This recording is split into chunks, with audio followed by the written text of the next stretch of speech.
ಇವರು ನಮ್ಮ ಬ್ಯಾಂಕಿಂಗ್ ಮಾಡೋ ಪ್ರಾಡಕ್ಟ್ ಶಿಷ್ಯ.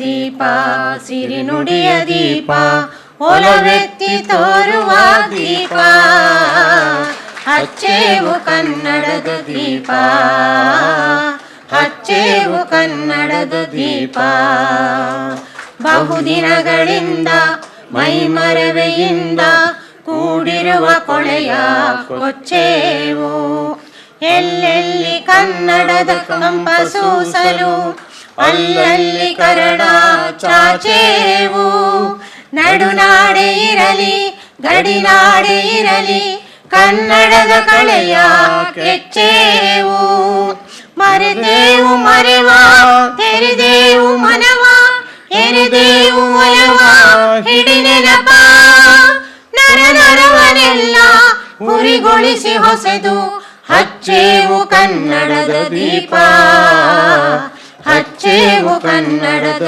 ದೀಪ ಹಚ್ಚೇವು ಕನ್ನಡದ ದೀಪ ಕರುನಾಡ ದೀಪ ಸಿರಿ ನುಡಿಯ ದೀಪ ಒಲವೆತ್ತಿ ಬೇಕು ಅಂತ ವಿನಂತಿಸ್ಕೊಳ್ತೀನಿ.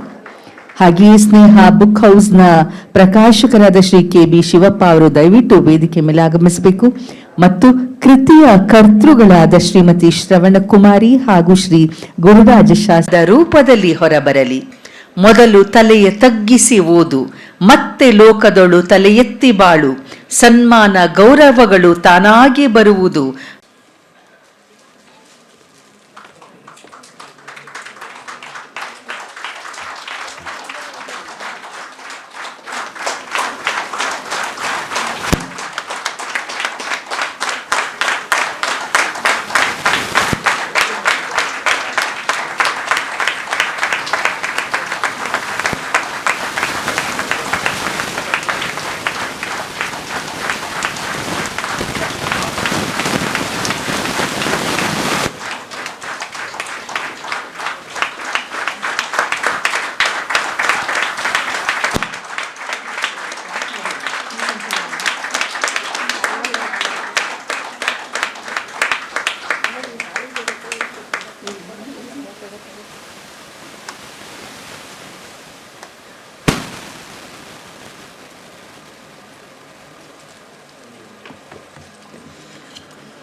ದೀಪ ಬೆಳಗಿದ ಎಲ್ಲ ಗಣ್ಯರಿಗೂ ಧನ್ಯವಾದಗಳು.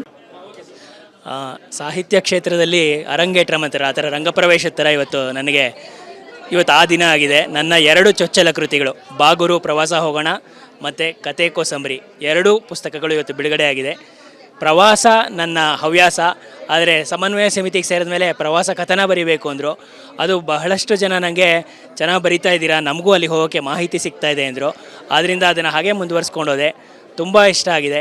ಸ್ನೇಹ ಪಬ್ಲಿಕೇಶನ್ಸ್ ಅವರು ಮುಂದೆ ಬಂದು, ಸ್ನೇಹ ಬುಕ್ ಹೌಸ್ ಅವರು ಮುಂದೆ ಬಂದು ನಮಗೆ ಈ ಪುಸ್ತಕಗಳನ್ನು ನಾನು ಪ್ರಕಟ ಮಾಡ್ತೀನಿ ಅಂತ ಹೇಳಿದ್ದು ನನಗಂತೂ ತುಂಬ ಸಂತೋಷ ಆಯಿತು. ಕೇವಲ ವಾಟ್ಸಪ್ಪು ಫೇಸ್ಬುಕ್ಕಲ್ಲಿ ನಾನು ಹಂಚ್ಕೊಳ್ತಾ ಇದ್ದಿದ್ದು ಈಗ ಒಂದು ಪುಸ್ತಕದಲ್ಲಿ ನನ್ನ ಹೆಸರು ಮೇಲೆ ಬಂದಿದೆ ಅನ್ನೋದು ತುಂಬ ಸಂತೋಷ ತಂದಿದೆ.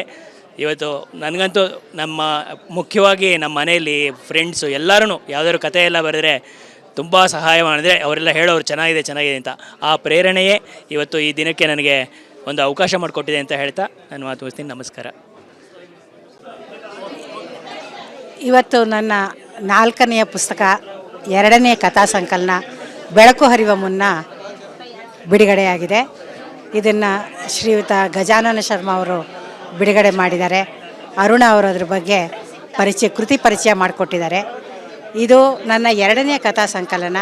ಇದರಲ್ಲಿ ನನ್ನ ಜೀವನ ಅನುಭವಗಳು, ನನ್ನ ಜೀವನದಲ್ಲಿ ನಾನು ಕಂಡ ಕೇಳಿದ ಅನುಭವಕ್ಕೆ ಬಂದ ಹಲವು ದೃಶ್ಯಗಳನ್ನು, ಹಲವು ಘಟನೆಗಳನ್ನು ಕಥೆಯಾಗಿಸಿದ್ದೇನೆ. ಕನ್ನಡದ ಜನರು ಇದನ್ನು ಓದಬೇಕು, ಓದಿ ನಿಮ್ಮ ಅಭಿಪ್ರಾಯವನ್ನು ನನ್ನ ಜೊತೆ ಹಂಚ್ಕೋಬೇಕು.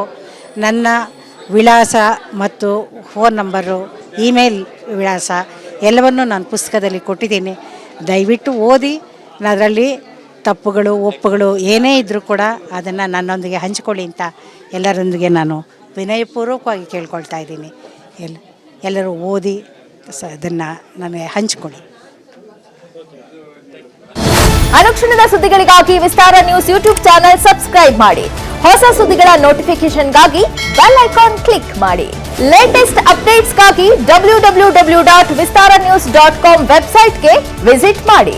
ಅಂಗೈಯಲ್ಲೇ ಜಗತ್ತಿನ ಸುದ್ದಿ ತಿಳಿಯಲು ವಿಸ್ತಾರ ನ್ಯೂಸ್ ಕನ್ನಡ ಆಪ್ ಡೌನ್ಲೋಡ್ ಮಾಡಿ.